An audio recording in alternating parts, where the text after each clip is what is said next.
Bonjour, fellow traveler. Welcome to the first day one of our 5-day France adventure.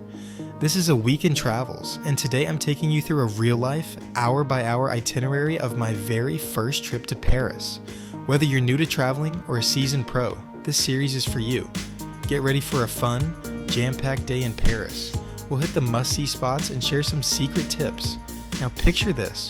You land in Paris at 6 a.m., you've only slept 3 hours on the plane, and your hair is, well, doing its own thing. But trust me, Paris waits for no one, and we're gonna make this day count without burning out. Here's how I tackled the day one, and how you can too. At about 8:30 a.m., I left the hotel and headed straight to Notre Dame Cathedral.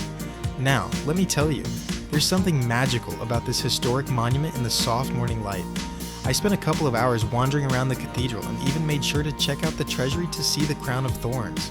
Yes, the actual crown Jesus wore during the crucifixion.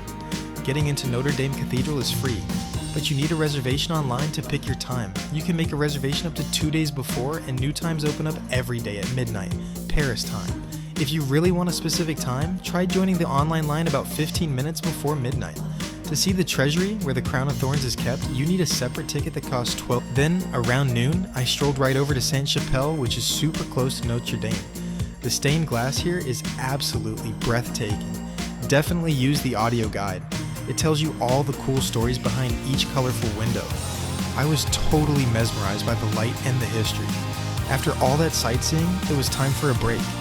By 1 p.m., I found a cute little cafe nearby for a relaxing lunch. It was the perfect time to chill out after a busy morning of sightseeing. I recommend taking at least an hour to relax, recharge, and simply watch Paris come alive around you. Now here's a tip. If you're feeling good and not too jet-lagged, you can do even more. One is to head over to the Pantheon, next to the Luxembourg, where you can experience breathtaking architecture and pay tribute to France's greatest minds, all in one stunning space. The other is to stroll through the serene Jardin du Luxembourg, a perfect spot to unwind in the afternoon. For me, I chose to call it a day after lunch because I was pretty exhausted, but if you're bursting with energy, these spots are definitely worth a visit. Day 2, we're ditching Paris for Versailles. Think Golden Gates, secret gardens, and a picnic that'll make Marie Antoinette jealous. Hit subscribe and ring that bell. You won't want to miss it. Oh, and comment below, team nap or team power through.